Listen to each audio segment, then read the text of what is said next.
সীতারামচন্দ্রাভ্যাম নমঃ। শ্রীমদ্ বাল্মীকীয় রামায়ণ বালকাণ্ড বা আদিকাণ্ড, দ্বাবিংশ সর্গ। রাজা দশরথ কর্তৃক স্বস্তিবাচনপূর্বক মহর্ষি বিশ্বামিত্রের সঙ্গে রাম লক্ষ্মণকে প্রেরণ এবং পথে বিশ্বামিত্রের নিকট রাম লক্ষ্মণ কর্তৃক বলা ও অতিবলা নামক বিদ্যালাভ। ঋষি বশিষ্ঠ কর্তৃক সেইরূপ কথিত হয়ে রাজা দশরথ নিজেই হৃষ্টচিত্তে লক্ষ্মণের সঙ্গে রামকে আহ্বান করলেন।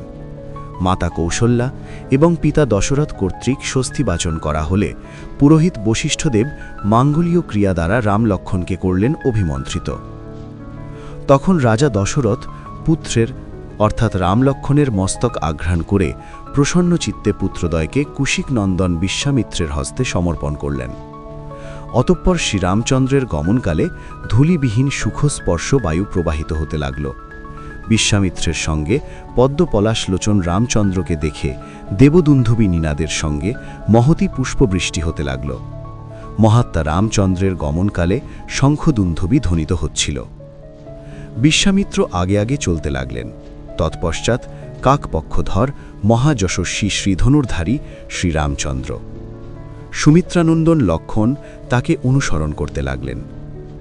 অনিন্দ সুন্দর উদারমনা এক স্কন্ধে ত্রিনীর ও অপর হস্তধরিত স্কন্ধ সংযুক্ত ধনুর্ধারী ভ্রাতৃদ্বয় ত্রিশীর্ষধারী সর্পের ন্যায় মহাত্মা বিশ্বামিত্রের অনুসরণ করলেন। তাদের সৌন্দর্যে 10 দিক উজ্জ্বল হয়ে উঠল। মনে হচ্ছিল যেন অশ্বিনী কুমারদ্বয় পিতামহ ব্রহ্মাকে অনুগমন করছেন। সুঅলঙ্কার শোভিত অনিন্দ সুন্দর দীপ্তিমান ভ্রাতৃদ্বয় রাম ও লক্ষ্মণ গোধাচর্ম নির্মিত আঙুলিত্রাণ এবং খড়গ ও ধনু ধারণ করে অচিন্ত শক্তিশালী দেবাদিদেব মহাদেবের অনুগামী অগ্নিদেবের পুত্রদ্বয়ের ন্যায় কুশিক নন্দন বিশ্বামিত্রকে অনুসরণ করছিলেন। সরজ নদীর দক্ষিণ তটে 1/2 যোজন পথ অতিক্রম করে মহর্ষি বিশ্বামিত্র রামকে মধুর স্বরে আহ্বান করলেন এবং বললেন, রাম, কালক্ষেপ না করে শীঘ্র সরজুর জলে আচমন করো। তুমি বলা এবং অতিবলা নামক মন্ত্রসমুদয় গ্রহণ করো, তাহলে তোমার শ্রমজনিত বা জ্বরজনিত কষ্ট থাকবে না এবং রূপেরও কোনো পরিবর্তন হবে না। নিদ্রিত অথবা প্রন্মত্ত অবস্থাতেও রাক্ষসেরা তোমাকে নিগৃহীত করতে পারবে না। পৃথিবীতে বীরত্বে ও বাহুবলে তোমার সাদৃশ্য কেউ থাকবে না। হে বৎস রঘুকুলনন্দন রাম, তুমি বলা এবং অতিবলা মন্ত্র পাঠ করলে ত্রিভুবনে তোমার সমান কেউই হতে পারবে না। হে নিষ্পাপ, এই বলা এবং অতিবলা বিদ্যা লাভ করলে শুভাদৃষ্ট বিষয়ে, দক্ষতায়, প্রজ্ঞায়, বুদ্ধির গভীরতায়, প্রশ্নোত্তর দানে, যুক্তিতর্কে কোনো বিষয়েই কেউই তোমার সমকক্ষ হবে না। সর্বপ্রকার জ্ঞানের উৎস এই বলা এবং অতিবলা বিদ্যা লাভ করতে পারলে কেউই তোমার তুল্য হবে না। হে নরোত্তম রাম, বলা এবং অতিবলা মন্ত্র পাঠ করলে তোমার ক্ষুধা এবং পিপাসাজনিত কষ্ট থাকবে না। রঘুকুলনন্দন হে বৎস রাঘব, ত্রিভুবন রক্ষার জন্য তুমি এই মন্ত্র গ্রহণ করো। পিতামহ ব্রহ্মা প্রসূত তেজময় এই বিদ্যাদয় অধ্যয়ন করলে পৃথিবীতে তোমার যশ বিস্তৃত হবে।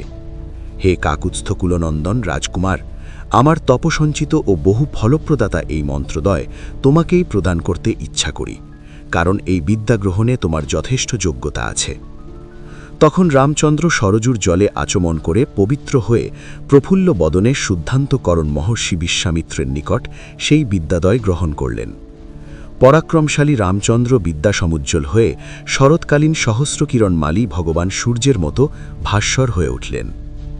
রামচন্দ্র মহর্ষি বিশ্বামিত্রের জন্যে গুরুর প্রতি করণীয় সকল প্রকার কার্য সম্পাদন করলেন এবং তারা 3 জন অর্থাৎ বিশ্বামিত্র, রাম ও লক্ষ্মণ সরজ নদীর তীরে সুখে রাত্রিবাস করলেন। রাজা দশরথের সাধুশ্রেষ্ঠ পুত্রদ্বয় তাদের অনুপযুক্ত তৃণশয্যায় শায়িত হয়েছিলেন বটে, কিন্তু মহর্ষি বিশ্বামিত্রের মধুর আলাপে লালিত হয়ে সেই রাত্রি তাদের কাছে সুখময়ী হয়েছিল।